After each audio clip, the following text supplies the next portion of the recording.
Don't drink from the water. It's been So, guys. Yes, got to take care of the sponsors. Daniel, right here to your left. Okay. Hey. Congratulations on a historic victory, the first fighter to defend titles in 2 weight classes. What does that mean to you? It means everything. You know, I've told you guys for a very long time that I wanted to be remembered when I left this sport. And I think when you get into doing things that have never been done before, that ensures that I will always be thought of when you think about the greatest fighters of all time. It's truly, truly amazing. And then to do it in Madison Square Garden, it was just insane. And it seems you had a bit of an accident this morning, correct? You Yeah. hurt yourself? I hurt myself this morning bad. And look, sometimes I go into the octagon and I hear it in the build-up, like, when is this guy going to get old? You know, it could happen overnight. I thought it happened this morning. I sneezed. And I slipped my back out, guys. I was hurting bad. Like, seriously, we got some pictures that we may release later in the week, but, like, I sneezed, and because I sneezed, my back slipped out. And I went to try to do my morning run, and it wasn't happening. I went back in the UFC. You know, they have the Performance Institute. They travel with us now. So Heather Linden and Clint Wattenberg, they came over with the massage table, with the stem machine, with all kinds of stuff to try to help me release my back. And then at around 1 o'clock, it was to the point that I was still kind of singed over and leaning, that Bob Cook was all, if you don't get better, then we're going to have to make a decision on whether or not you're going to fight. So it was real close. I said, just let me take a nap. I said, if you let me take a nap, I'll see if I feel better.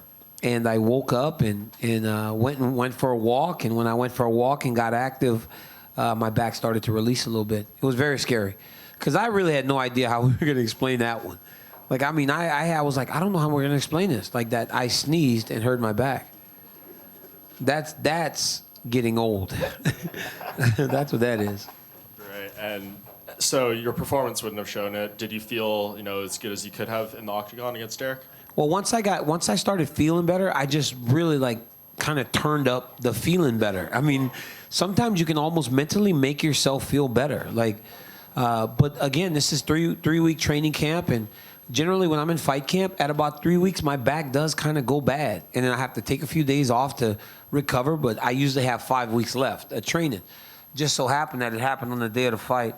But once I got into the octagon, we had a real focus of being very bundled up and just really hot.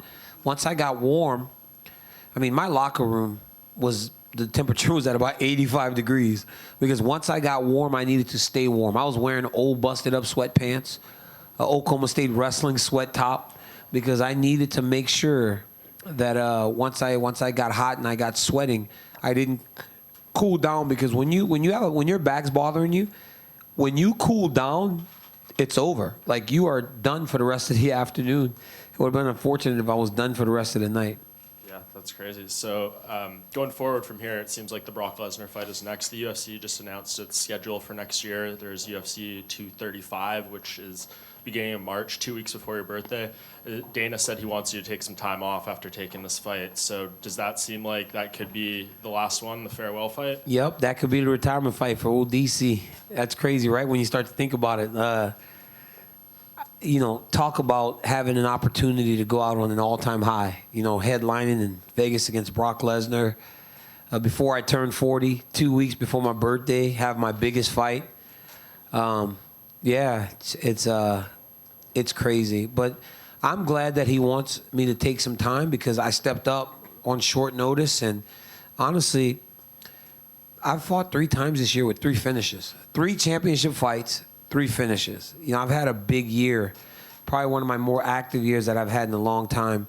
And it just feels good to get my hand raised. And it looks like March 3rd. Is it the 3rd, 4th? So. March 2nd.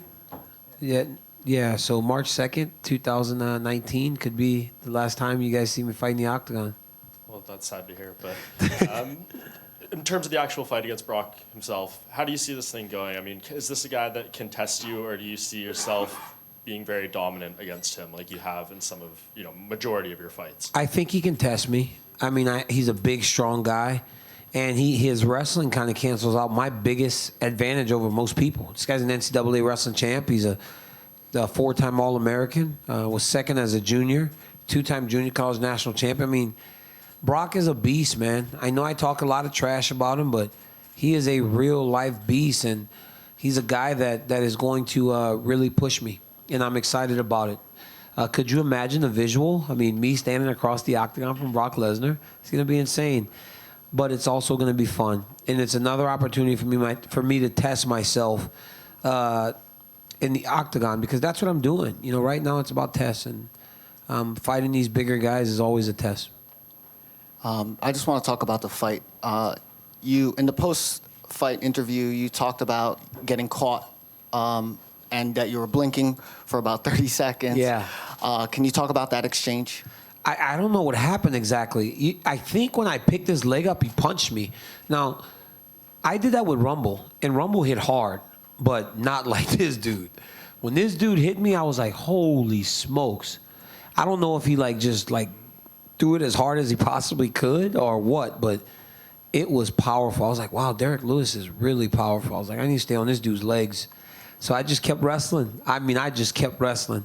My boys at Gilroy will be proud. They'll be proud. All my little wrestlers will be proud about Coach going out there securing some takedowns. First takedown, I got him with that inside trip. Second one was a single leg, ran the pipe. Third one was I shelved his leg up and threw him down. And the last one, I actually got a front headlock to an ankle pick, which is something you don't generally get in fights, but he had kind of gotten lost. We like to say lost in the sauce. You give them so many things that they can't keep up. Because in fighting, a lot of guys have good baseline defense. So you just keep throwing things at them until something sticks at the wall. Keep throwing at the wall, something will stick. That ankle pick knocked him back, and he kind of looked like, again, I'm on my back again, and then Coach Leandro said KC control. It's a system that we've worked for a long time, checkmat. And when he did it, I covered the legs, and he turned back to his knees and just presented his neck. I mean, he's the first guy, though, that when I've got him in half guard, I start to punch him, and he turns to his knees, and I catch the inside wrist. I love to do that. That's like my favorite position, grabbing the inside wrist and just starting to let go with the other hand. He still got up. That's how strong this dude was. And I was holding his wrist, and he still got to his feet. It was crazy. I thought about just letting him go and trying to kick him in the head, but the danger in that was that I might have to stand up with him again. So I'd rather just grab his leg. One last question about the fight. Did anything surprise you in how he approached it? I know he threw a couple switch kicks, a few front leg kicks. Anything surprise you, or was that in the game plan? That's what we expected. I mean, he's always done that. It's a lot of big actions with Derek Lewis. It's not like you can watch guys, like you watch a guy that's throwing everything, but he's not necessarily throwing everything with 100% power like I don't. I kind of throw things to set and get to the shot that I think is going to be super meaningful. But Derek doesn't do that. Like those big jumping kicks and those big, huge actions that he does is just him. So I expected it. That one leg kick he threw in the first round, I kind of turned to check it, but I didn't get my shin all the way forward. So I took it on the outside of my leg. My leg's a bit swollen now from one kick. It's crazy. Champ over here. Congrats on your performance tonight. Thank you, sir. Where do you rate Derek as opposed to some of your other opponents that you faced this year, especially going up against Stipe? He's not as good as Stipe. Obviously, Stipe's the most successful heavyweight champ we've ever had. He's a tremendous fighter, and he's really good. Derek is a specialist. A lot of times, specialists really struggle with guys that can do just about everything. Because the reality of the situation is, if I was forced to stand with him, I would have, but he did not have the same option as me when it came to the grappling, right? I could have stood with him if I needed to, but I didn't need to because of the wrestling. He can obviously stand with me, but he can't grapple with me. He does not have that ability, and specialists tend to struggle like that, just like the jiu-jitsu guys. When they can only grapple, they struggle when they're forced to stand. You've got to be a well-rounded mixed martial artist if you want to be successful in this game. And second and final question from me. Second highest pay-per-view behind UFC 229 for you tonight at the Garden. You've got that fight coming up against Brock, possibly. He just won the WWE title last night. Where do you see that put you in terms of negotiating your next fight, your final fight? Do you think that kind of puts you over the top compared to this fight tonight? I don't understand what you just said. I'm sorry. How would you know how the pay-per-views did? No, it's a great gate of the year. Gate of the year. The gate. Yeah. Okay, yeah. Hey, so here's the deal with the gate, right? When we got announced for this fight, the arena was still pretty empty. I mean, honestly, and they had some good fights on this card, you know. So I think that is a testament to maybe what Derek had gained in terms of his following. Or I've always had full arenas, you know, whether they're booing me or cheering me. I've always had full arenas, which is a really good thing, you know. Buffalo last year was filled to the brim when I fought against Anthony Johnson. Obviously, when Jones and I fight, it's always full. Gustafson in Houston, full. Like, every time I fight, it's full. My next fight, when it comes to Lesnar, I got to be honest with you guys. Like, when it comes to negotiating, like, I kind of just ask, and they just kind of do it. Like, it's really not like me going, I want $3 million, and they go, no. It's almost like, oh, okay, you kind of deserve it. And they just kind of been doing it. Like, it's just like when you do things the right way, they kind of they respect that. And Dana White's that type of guy. You know, he really does take care of me in a lot of different ways. They said it was the second highest commercial pay-per-views of the year, so bars, everything, behind 229. I don't even know what that means. Sales of bars. And like, Well, that's good. That means I'm going to be getting a check. What happened to UFC 226? It's supposed to be the super fight. God dang, man. Stipe. I'm not taking no fault. Stipe. I'm not taking no fault. DC. So this is the book is closed on 205 pounds now. Is that correct? You're You know, done so light heavyweight? here's the thing, Marundi. So here's the thing. You know my actual name. Just Yeah, to Ramundi. clarify. Okay, Ramundi, thanks. yes. I do know your name's Ramundi, but one time he did a pre-fight show, and he might have picked me to lose, so I've been calling him Marundi from that day forward. But we've really... That was 4 years ago, by the way. 4 years ago, I've been calling him Marundi. But we have squashed our beef. We had Brazilian candy the other day together. It was awesome. Brigadero. Brigadero. There you go, and it was really good. What was the question? Light heavyweight. The book is closed on that division for you. Okay, so today I weighed 247. Yesterday I weighed 251. So maybe I should have not had breakfast before weigh-ins. But I cut from this weight to 205. Like, there's no difference in what I weigh today as to what I weigh when I fight 205. Last Thanksgiving, got a little crazy, and I got this scale in my house, which I swear that's heavy, but I don't think it is. And I got on my clothes. You know when you're scared to get on the scale because you're like, I'm gonna wear my clothes to try to lie to myself and say I got 10 pounds of clothes on.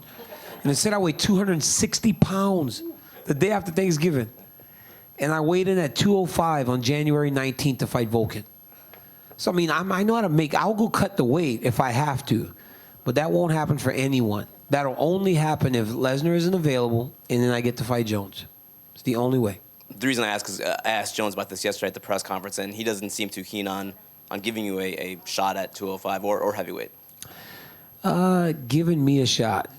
Those are the words that he used. I mean, seriously, giving me a shot. Here's the deal. When it comes to Jones,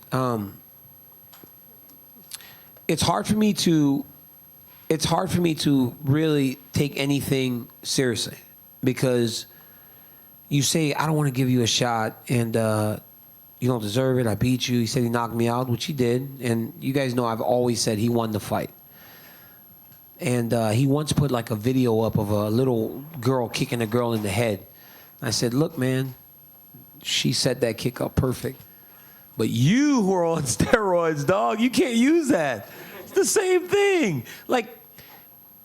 I'm sure USADA said whatever, but you still had steroids in your system. It does not matter. You can't be on steroids in no way, shape, or form. That's not fair. So for him to say, I don't think he deserves a title shot, or I'm not going to grant him, who are you to grant me anything? I'm the guy that's been here this whole time. 3 years I've been the light heavyweight champion because this dude can't stay out of trouble. That dude actually got in so much shit that they just said, here, DC, you can have the belt back last year after he knocked me out. Like, seriously. How crazy must the guy that won be for them to go, hey, man, you can just have this back? Seriously. Because we know with you, shit's safe. You know, that shit's safe in San Jose. With you, it's safe. But with this dude, like, we don't know what he gonna do. So he just gave it back. I mean, seriously, think about it. Him and Alexander, right? Listen to the difference. Listen to the difference. Him and Alexander are fighting for what belt? This one. But what's it called? Interim? No. What's it called? Vacant. Right? So why wouldn't Volkan and I have fought for the vacant light heavyweight title? Right? Guy got stripped. Just like I'm getting stripped. Why wouldn't I have fought for a vacant title? Because they know with me it's safe. And I'm not sure if he wins in December and then gets in trouble again, they don't go, hey, TC, you want this thing back? I mean, seriously. It's crazy. Last thing for me, I asked Dana earlier, we were talking about you, and I asked, could DC be the president of the UFC one day? Does he have that capability to be the promoter? Because he reshared a video of you talking about Derek. You were selling the fight. Do you think that could be your future at any point? I love the UFC. Like, I want to be working with the UFC for the rest of my career, not only fighting, but broadcasting. But I've got some great opportunities, man. I've got some really, really big opportunities that I can't share right now. But I've got some real life opportunities. And with these opportunities, I'll make more money than I've ever made fighting. So you do things the right way and you educate yourself to try to present yourself in the right light. So many things are going to come your way. So I've got some real life opportunities coming my way that I can't even share. That's outside of the WWE. So I've got some big things coming that I will probably be able to have to focus on. So I don't know if I could be the president. Movies, but TV. How cool, it's not movies. I don't want to do movies. I don't like it too much, but it's just more TV stuff. But it's going to be big TV stuff. And you guys will be excited when it happens. So I have a few things. First thing, regarding the punch that hit you in the eye, we had asked Derek, you know, what did you hit him with? And he said he didn't feel anything. So maybe he really does hit hard. Are you sure that was in the clinch? Was it somewhere else? Well, I know I got punched. Remember. He punched me. Maybe he didn't feel me punching him, but I know he punched me and he kicked me. But it was a punch. Yeah, when I had his leg up on my shoulder, I think he just kind of reached back and punched me. I mean, you guys saw the fight. I was in there. I don't know what the hell was going on. I was trying to just survive. It seemed like it was actually a fairly, aside from the standing exchanges, which, you know, he could try and take your head off at any point, you had most of the control on the ground. He got up a few times, but you knew where it was going to play out. Was that any harder than the struggle you had getting your warm-up shirt off before walking into the ring? It was a lot harder, man. Don't be disrespecting Derek. He did a good job. Look. No, I meant the struggle with the shirt was pretty hard. Oh, my God. Bob tried to kill me. I said, Bob, zipper. I was like, zipper. Then he takes off the overshirt and then still tries to pull the shit off with the zipper again. I go, Bob, zipper. This is embarrassing because I was in the back, right? Like, and I'm thinking about my back and everything else. I'm like, oh, man, this is a horrible way to start the day. And then we've been pretty seamless with that whole deal. I mean, I don't even take my shirt off. I just reach over to Bob knowing Bob's going to pull my shirt off and then give me my mouth guard in the same order every time. Today, he hands me the mouth guard first and then tries to strangle me with the damn shirt. You should have heard me, like, under the shirt going, zipper. Trying not to say it too loud so the cameras didn't pick it up. I was like, zipper, dude, seriously, what are you doing? I was like, God dang, Bob. He was nervous. He was scared of the black beast.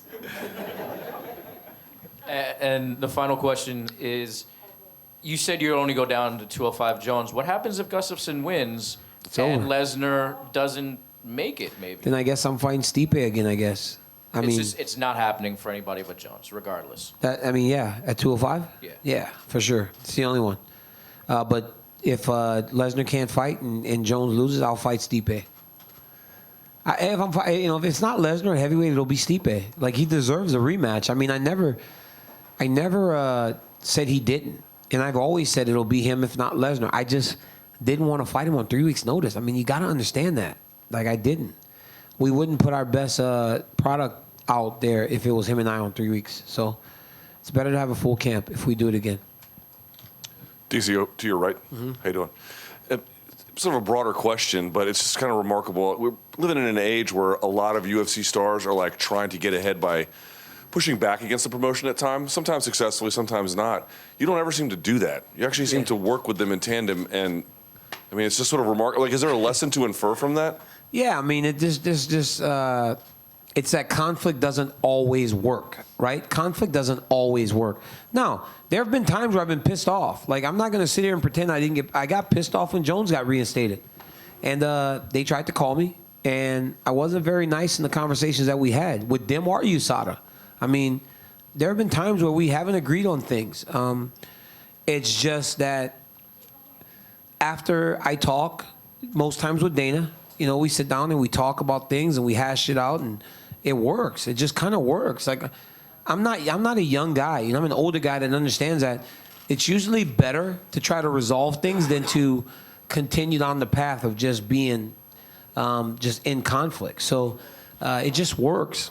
And honestly, if you're looking at the guys that have benefited from the issues with the company, and then you watch the guy that hasn't, it seems to work. I make a ton of money every time I fight.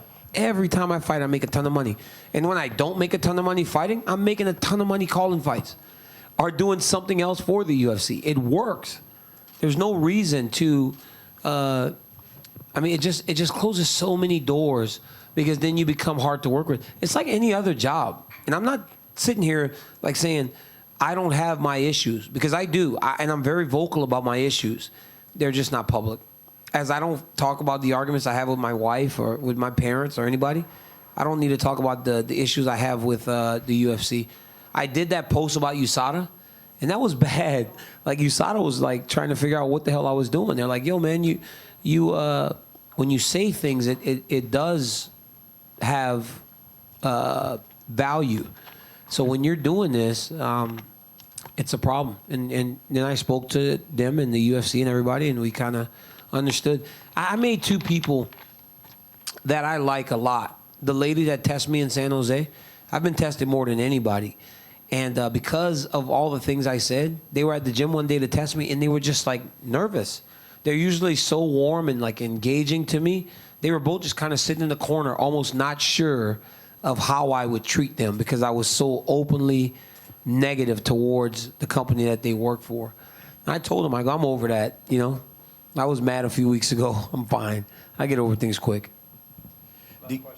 DC, you mentioned you and Brock obviously communicate and text each other. Have you gotten a text from him after this fight? I'm sure he watched it wherever he is in the world right now. I don't know. I haven't checked my phone. You know, winning fights is great, but like going through your messages afterwards is the worst. It literally takes hours, because everybody seems to text you, and then they get mad at you like, hey, man, I called you. I'm like, of course you did. Everybody did. It's like, how am I supposed to answer the phone for every single person? Why didn't you text me back? I'm like, and initially I didn't take that scene thing off of my phone, so they would look at when I saw their messages. Thank God for Danny Rubenstein.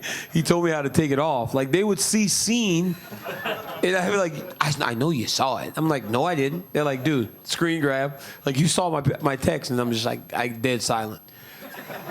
Because if you answer, then it starts a conversation. Now you've got hundreds of people trying to have a conversation with you. It's impossible. So I haven't checked it yet. But if there is a text from Brock, I'll probably respond to him and tell him to kick his ass. Thank you guys so much. I appreciate it. As always. Be careful with the tape.